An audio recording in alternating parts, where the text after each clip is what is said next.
So in this video, we will talk about how software industry lifecycle works.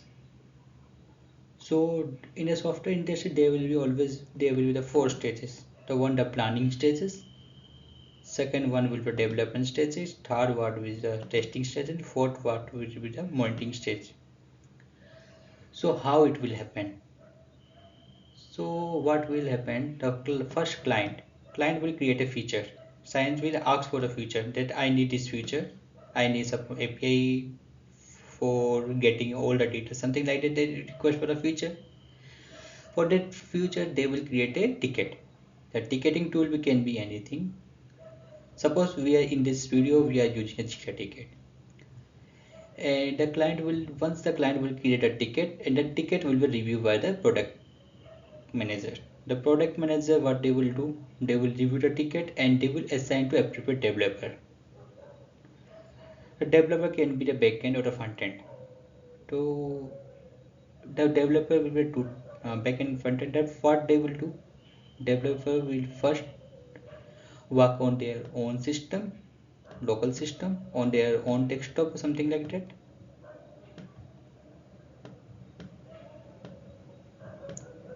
They will work on the local.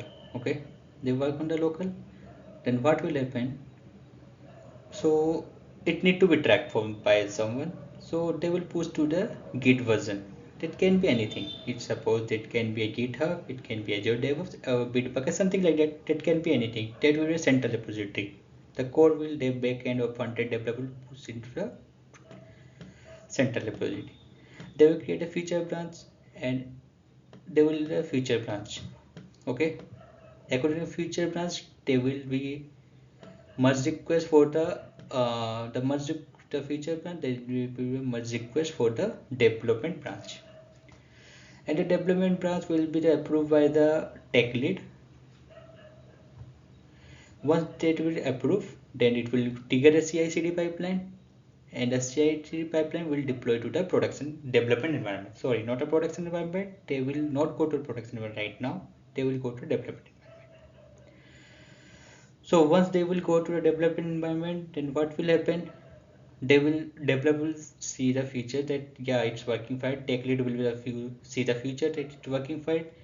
Then they will assign to the QA environment. They will create another pull request and the CI/CD pipeline will be triggered here, and it will go for QA review. So in this environment, the QA team will review the features, everything, all the environment, all the features. They will review.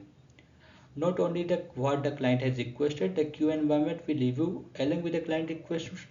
They will review all the environment that yeah, the environment is completely fine, and it give the pass ticket. It give the pass. Yeah, it's okay. Now you can go for the UAT environment. But suppose the QA team create a fail ticket that it will take no, the features for this feature one API got blocked or something like that another feature which already in the production environment got blocked. They will create a fail ticket and he will mention a ticket.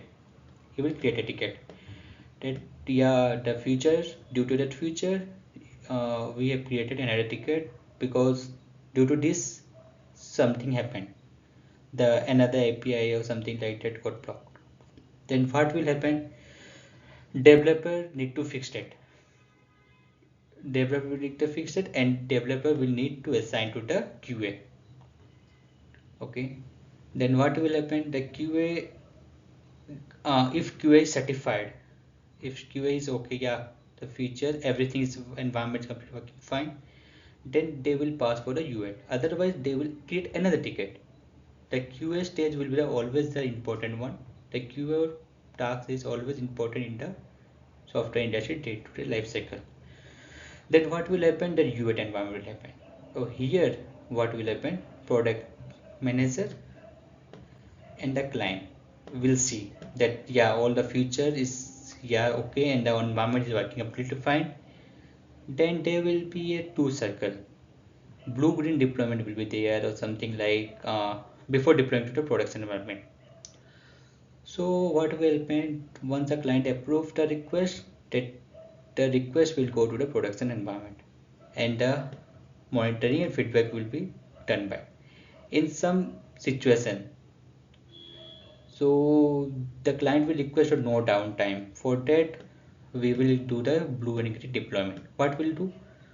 We will shut down the production environment and we will live the UAT environment.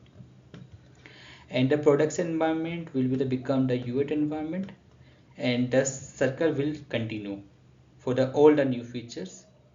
This happened in our day-to-day life cycle of the software industry.